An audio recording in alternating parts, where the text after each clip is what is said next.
Disadvantages भी होते हैं, कुछ ऐसे इसके मेजर एडवांटेजेस भी होते हैं। तो यहाँ पे इस वीडियो लेक्चर्स के अंदर मैं आपको डिस्कस करने वाला हूँ pros and cons of verbal communication. Verbal communication basically different types की हो सकती है, जैसे आप क्लास के अंदर ओरली आप कम्युनिकेशन कर रहे हैं, किसी मीटिंग के अंदर कम्युनिकेशन कर रहे हैं, वन टू वन कम्युनिकेशन कर रहे हैं। तो यहाँ पे जब हम अपनी स्पोकन वर्ड्स का यूज करके अपने टॉपिक्स को, अपनी फीलिंग को एक्सप्लेन कर रहे होते हैं, तो हम इसे बोलते हैं वर्बल कम्युनिकेशन। वर्बल कम्युनिकेशन करने के दौरान मेजर एडवांटेजेस एंड इसके डिसएडवांटेजेस भी है जो देखने के लिए मिलती हैं। सबसे पहले इसका जो एडवांटेजेस होता है जिसे हम बोलते हैं fast and efficient. Verbal communication काफी फास्ट होता है as compared to written communication. Written communication में हम लोग क्या करते हैं, सबसे पहले हम लोग राइट करते हैं, जो भी हमारे फीलिंग है, थॉट है, मैसेजेस को राइट करने के बाद हम यहाँ पे सेंड करते हैं। बट यहाँ पे वर्बल कम्युनिकेशन में हम वॉइस से कम्युनिकेशन करते हैं, यानी डायरेक्टली हम यहाँ पे कम्युनिकेशन कर सकते हैं। तो ये काफी फास्ट होती है एंड यहाँ पे जो फीडबैक होता है इमीडिएट जो होता है वो पॉसिबल होता है, तुरंत फीडबैक मिलता है।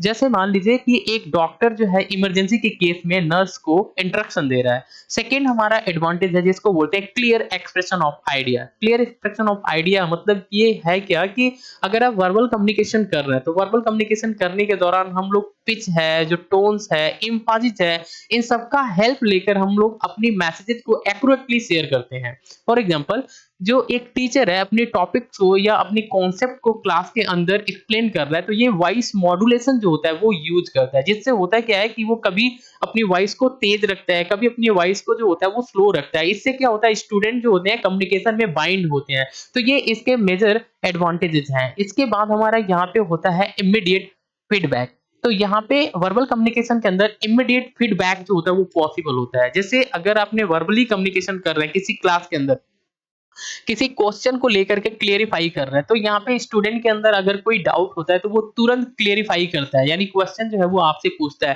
तो ये चीज होती है यहाँ पे एडवांटेजेस में, यानी कि इमीडिएट फीडबैक जो होता है वो पॉसिबल होता है। फोर्थ हमारी होती है जिसे बोलते हैं पर्सनल कनेक्शन। यहाँ पे वर्बल कम्युनिकेशन के थ्रू आप एक पर्सनल कनेक्शन को बिल्डअप कर सकते हैं। जैसे फॉर एग्जाम्पल कि जैसे एक मैनेजर है अपने एम्प्लॉय को मोटिवेट करने के लिए मीटिंग के अंदर ये क्या करता है, डिफरेंट टाइप्स के एग्जांपल लेता है जिससे एम्प्लॉय को मोटिवेट करता है। तो यहाँ पे एम्प्लॉय जो होते हैं वो मैनेजर से एक कनेक्शन बनाते हैं, मतलब एक टाइप का ये प्रोफेशनल जो रिलेशनशिप होता है वो बिल्डअप होता है। तो यहाँ पे पर्सनल कनेक्शन जो होती है बिल्डअप होती है यहाँ पे वर्बल कम्युनिकेशन के थ्रू। फिफ्थ पॉइंट होती है जिसे बोलते हैं फ्लेक्सिबिलिटी। ये हमारी वर्बल कम्युनिकेशन काफी फ्लेक्सिबल होती है। फ्लेक्सिबल होने का मतलब ये होता है कि आप अपने वॉइस को, अपनी मैसेजेस को एडजस्ट कर सकते हैं based on the listener reaction. जैसे एक सेल्स पर्सन होता है, फॉर एग्जाम्पल जैसे एक सेल्स पर्सन है अपनी आइटम को सेल कर रहा है, तो जब भी कस्टमर उसके सामने आता है तो कस्टमर के रिएक्शन के हिसाब से सेल्स पर्सन जो होता है अपनी वॉइस को एडजस्ट करता है, सो दैट जो कस्टमर होता है वो इफेक्ट हो जाए, मतलब इस तरीके से एंगेज हो जाए सेल्स पर्सन की वॉइस से, या सेल्स पर्सन जिस तरीके से कम्युनिकेशन करता है उससे एक बाउंडेशन जो होता है, एक बॉन्ड होता है वो बन जाती है एंड फिर जो कस्टमर होता है वो आइटम को परचेज कर लेता है।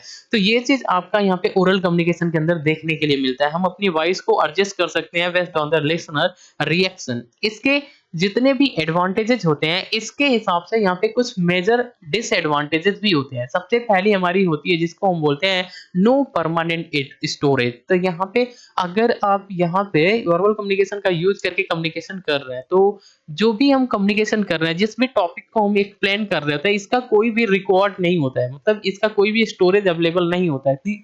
तो ये चीज इसका डिसएडवांटेजेस होती है। सेकंड हमारा पॉइंट होता है जिसको बोलते हैं रिस्क ऑफ मिस कम्युनिकेशन। ये मेजर डिसएडवांटेजेस हैं वर्बल कम्युनिकेशन का। तो यहाँ पे हम लोग क्या करते हैं, जैसे वर्बल कम्युनिकेशन कर रहे हैं किसी मीटिंग के अंदर, किसी क्लास के अंदर, तो जो हम वर्ड्स का यूज करते हैं, जो हम टोन्स का यूज कर सकते हैं, या जो हम प्रोनाउंसिएशन का यूज करते हैं, तो इसमें होता है क्या है कि मिसअंडरस्टूड होने के चांसेस काफी अधिक होता है। और ये चीज तब होता है जैसे अगर डिफरेंट कल्चर है जिसके हिसाब से आप कम्युनिकेशन कर रहे हैं, जैसे जहां पे आप किसी मीटिंग के अंदर हैं, किसी क्लास के अंदर हैं, तो जब आप कम्युनिकेशन कर रहे होते हैं वर्बल कम्युनिकेशन, तो यहाँ पे डिफरेंट पीपुल्स होते हैं जिसके साथ हम कम्युनिकेशन कर रहे हैं। तो अगर पीपुल्स का कल्चर डिफरेंट है, उनके बिहेवियर डिफरेंट है, तो यहाँ पे मिसअंडरस्टैंडिंग होने की चांसेस होती है। तो यहाँ पे एक ही वर्ड का मीनिंग जो है वो डिफरेंट डिफरेंट समझा जा सकता है। तो इससे क्या होता है, कम्युनिकेशन काफी हैम्पर होती है। तो ये चीज डिसएडवांटेजेस है। यहाँ पे थर्ड पॉइंट में होती है लैक ऑफ अकाउंटेबिलिटी। मतलब यहाँ पे लैक ऑफ अकाउंटेबिलिटी का मतलब, अगर आप कम्युनिकेशन कर रहे हैं वर्बल कम्युनिकेशन के थ्रू, आप किसी से कम्युनिकेशन कर रहे हैं, अपनी मैसेजेस को डिलीवर कर रहे हैं, तो यहाँ पे कोई भी प्रूफ नहीं होता है कि आपने पिछले क्लास में क्या कहा। फॉर एग्जांपल जैसे आपने क्लास आप ले रहे हैं कंटीन्यूअस, तो आपने आज जो चीज़ डिलीवर किया है, तो अगर कोई क्वेश्चन पूछा जाता है किसी स्टूडेंट के द्वारा कि आपने पिछले क्लास में ये चीज़ क्या कहा है, तो इसका कोई भी प्रूफ नहीं होता है कि आपने पिछले क्लास के अंदर क्या कहा है। तो ये लैक ऑफ अकाउंटेबिलिटी होती है। जैसे आप किसी वर्क प्लेस पे किसी बात को लेकर के डिबेट कर रहे हैं, तो यहाँ पे इसका कोई रिटन प्रूफ नहीं होता है। तो जब ये रिटन प्रूफ नहीं होता है, तो अगले बार अगर आप कहीं डिस्प्यूट में फँसते हैं, तो आप यहाँ पे नहीं दिखा सकते कि आपने ये चीज़ बोला था। तो ये चीज़ इसका डिसएडवांटेजेस है। एंड जो फोर्थ पॉइंट होती है जिसे हम बोलते हैं देयर आर इमोशनल बैरियर्स। तो इसके अंदर इमोशनल बैरियर्स भी होते हैं, यानी कि जब हम कम्युनिकेशन करते हैं तो जो सेंडर होता है, जो रिसीवर होता है, इन दोनों का सेम इमोशन में होना बहुत जरूरी होता है। मतलब आप किसी एक टॉपिक से ही कम्युनिकेशन करें, जो टॉपिक्स आपकी दोनों ने एडजस्ट किया है, दोनों ने पिक किया है, उस टॉपिक से ही कम्युनिकेशन करना है। एंड इमोशन जो होते हैं दोनों का सेम होना चाहिए। अगर ऐसा नहीं होता है तो यहाँ पे कम्युनिकेशन हैम्पर होने की चांसेस है एंड डिस्ट्रॉय हो सकता है।